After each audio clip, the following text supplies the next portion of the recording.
Let's begin. It's Sunday the 3rd of May 2026. Another video from Stage Analysis website. So going to be starting off with the Watchlist stocks before getting into the regular content. So starting today with Reddit with RDDT, as this one's moved into an interesting position with the breakout move on Friday from the earnings reaction. Still underneath its 200-day moving average at the moment, so still a ways below that in terms of percentage, so 15-16% below its 200-day moving average still. So it's in what we call stage 4 minus. So if you look at it on a weekly chart, it means it's been in a stage 4 decline, as you can see. I'll zoom in on this, just come over a little bit so you can see. So it's been in a stage 4 decline for a little bit. It's started to recover back above its 10-week moving average, and it's started to grind its way back up again, but it's still below this declining 30-week moving average and still below its stage 2 level here. So it's still got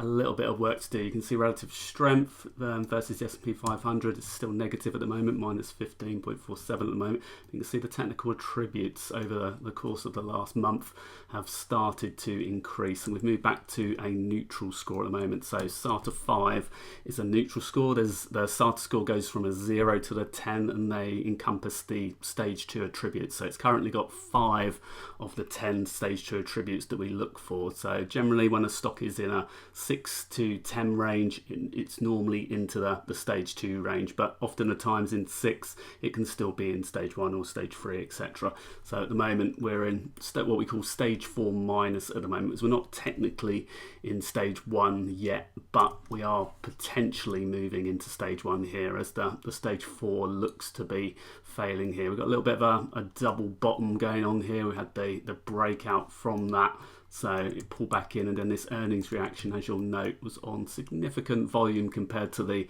average daily volume. We haven't seen this kind of volume spike since the selling climax type move down here, preliminary support area. So we're into potential sign of strength coming out of this local base structure here. So classic Wyckoff, selling climax, automatic rally, secondary test, spring type action, test, obviously sign of strength. Now we've got this follow through move into following a backup. So this is our jump across the creek, the backup, and then following through. So looking for this to build out, start to run back up towards its 200-day moving average. Obviously with a big move like this, it might need to consolidate within here, but obviously it'd be good to see some strength and see it quickly move back up towards that 200-day moving average and potentially start to push back towards its stage 2 level. So stage 2 level currently is at 196.59, so still 18% below that. So it's just up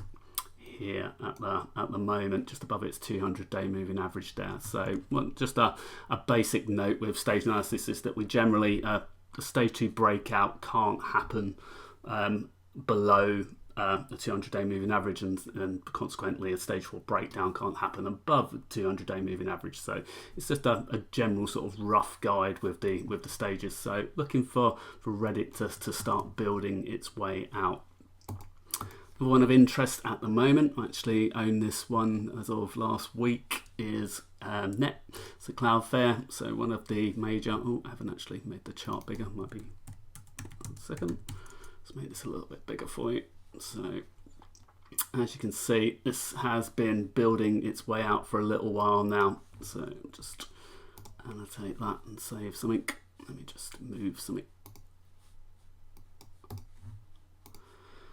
Make the chart a little bit bigger now. So right, this has been building for a little while now. It's had a few significant pullbacks, but each time they've recovered. So these significant sell-off moves that we've seen over the last 3 months or so, we've got that sort of effort versus result thing that we talk about with when you use the Wyckoff method. So there's been a significant effort, but the result has not managed to push it down. It attempted to move lower into stage 4 here, but it just couldn't get going, and it continually recovered, and then this final Final one here, it's now recovered back to the top of that range. Not completely yet, hasn't completely outdone it, but you can see it's now back above its 200-day moving average, and it managed to have a test of that on Thursday, then recovered strongly on Friday with a 6% day. So it's got earnings coming up on the 7th. If we look at it on the weekly chart, you see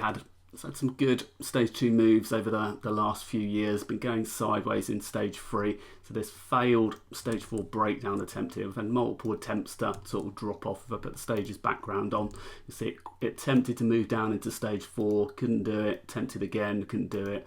Obviously it then had a failed attempt to move back into 2, and now it's attempting to go into stage 2 again. So right on the borderline at the moment, but like I said, it's one that's been a bit what we call a basketball underwater. The rest of the group, the application software group, has been drifting lower. So if we look at the group chart, you can see obviously that's been in a deep stage 4 decline. So Net's one of the strongest in the application software group, which is a big group. We've got 200 plus stocks in there potentially. Can't see completely on there, but it's a very large group. So compared to the rest of the group, which has been dropping lower in stage 4 and is now popping up into stage 4 minus, so they've got declining 30-week moving averages like this. They're all in this kind of position at the moment. This is significantly stronger in the near term where it is at the moment. So you can see just attempting to push back into early stage 2. So looking for this to build its way back up towards the highs again and start to make new highs once more. You can see relative strength just breaking back above the 0 line. You can see the technical attributes have turned positive. We've got 9 out of 10 in terms of technical attributes at the moment. So looking for this to follow through in the coming weeks. But big, obviously, one for this is earnings on the 7th, which could negate all of this good work. If it does start to drop back through the 200-day and 50-day moving average again on that earnings reaction, then that would be obviously a cue to get out on this one. So obviously, as I said, interest for me is I've got a position in this one, but it's definitely looking interesting at the moment. But earnings obviously are a big concern in the coming week. Let me make this one bigger as well. So 1280. Just save up. So Magnum ice cream. So obviously the chart, not a lot to look at the moment, but it's a very, very well-known ice cream brand. So I noticed, I hadn't realised this obviously had its own ticker. So I'm not sure if it's spun off from another company. Wasn't sure if it was owned by a bigger brand such as Nestle or something like that previously, but it looks like it's been spun off recently in the IPO in December there. So initially had a good run.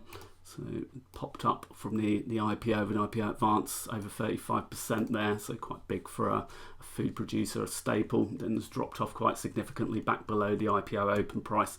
And as you can see, with the move on Thursday and then Friday's, obviously had a little bit of a squat on Friday, but Friday managing to close above the 50-day moving average for a second day there, and obviously not the strongest close. But with this now looking for, we can see a potential spring attempt here at the moment, so looking for this to start to build out and grind its way back up again. So like I said, it's a bit of a slower mover as you would imagine, but a big brand. So with these big brand ones, they obviously will get they'll tend to be popular. So be looking to see if this can build its way out.